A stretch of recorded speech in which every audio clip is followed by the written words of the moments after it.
Hello दोस्तों, मैं भूपेंद्र जांगड़ा स्वागत करता हूं आपका मेरे यूट्यूब चैनल में। तो दोस्तों, आज मैं आपके सामने स्पेशली जो LIC का प्लान नंबर 905 है, कैंसर कवर पॉलिसी है, उसके बारे में कुछ आपको डिटेल है वो बताने जा रहा हूं। देखो, कैंसर आपको भी पता है एक बहुत ही भयंकर बीमारी है। जब जिस परिवार में भी ये प्रवेश कर जाती है तो उस परिवार को बिल्कुल ये मनोबल वो तोड़ देती है।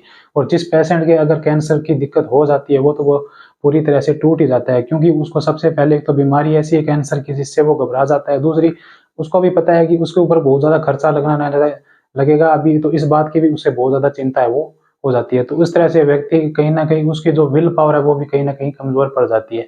ऐसे में अगर हमारे पास एक कैंसर कवर पॉलिसी हो, तो कहीं न कहीं वो हमें एक पैसों को लेकर या फाइनेंशियल रूप से सपोर्ट करेगी, तो कुछ हद तक हमारी प्रॉब्लम है जो पैसों को लेके है वो कम हो जाएगी। तो चलिए जानते हैं आज इस पॉलिसी के बारे में कि कैंसर कवर पॉलिसी हमें किस प्रकार से बेनिफिट है वो मिलेगा। तो सबसे पहले मैं आपको बता देता हूँ इसकी एंट्री एज क्या है। कोई भी 20 साल से 65 साल का व्यक्ति है इस प्लान को वो ले सकता है।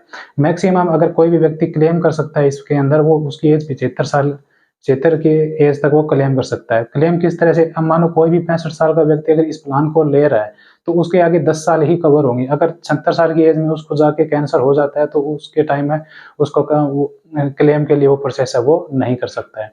अब वेटिंग पीरियड कितना रहता है, यानी पॉलिसी लेने के बाद में कितने टाइम बाद हमें वो क्लेम कर सकते हैं। मानो कोई भी व्यक्ति ने इस पॉलिसी कैंसर कवर पॉलिसी को ले लिए, तो अगर 180 दिन के अंदर डायग्नोज हो जाता है तो उसको क्लेम नहीं मिलेगा।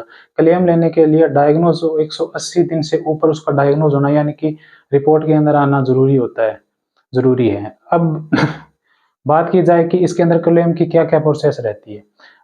अब मान लो, अब कोई भी व्यक्ति है, उसने क्या 10 लाख की बीमा राशि हुआ है, 10 लाख का कवर लिया है।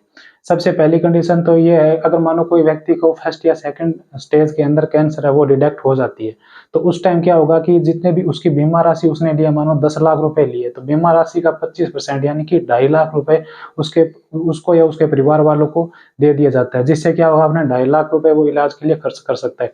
और आगे की 3 साल के लिए उसकी जो प्रीमियम है, किस्तें हैं, वो माफ हो जाती है।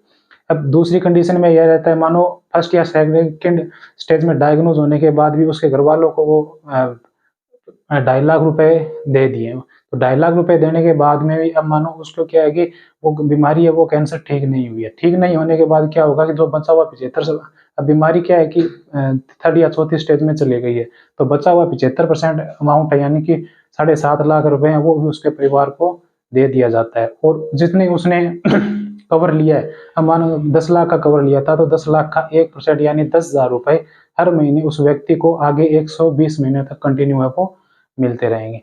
तीसरी कंडीशन ये है कि अगर मानो उस व्यक्ति ने पॉलिसी ली है और उसको पहले से ही थर्ड या चौथी स्टेज में उसको डायग्नोज हो जाती है, तो उस समय क्या होगा कि जितने भी उसकी बीमा राशि उसने कवर लिया था, मान 10 लाख का लिया था, तो 10 लाख रुपए पूरा पूरा उस व्यक्ति को दे दिया जाता है।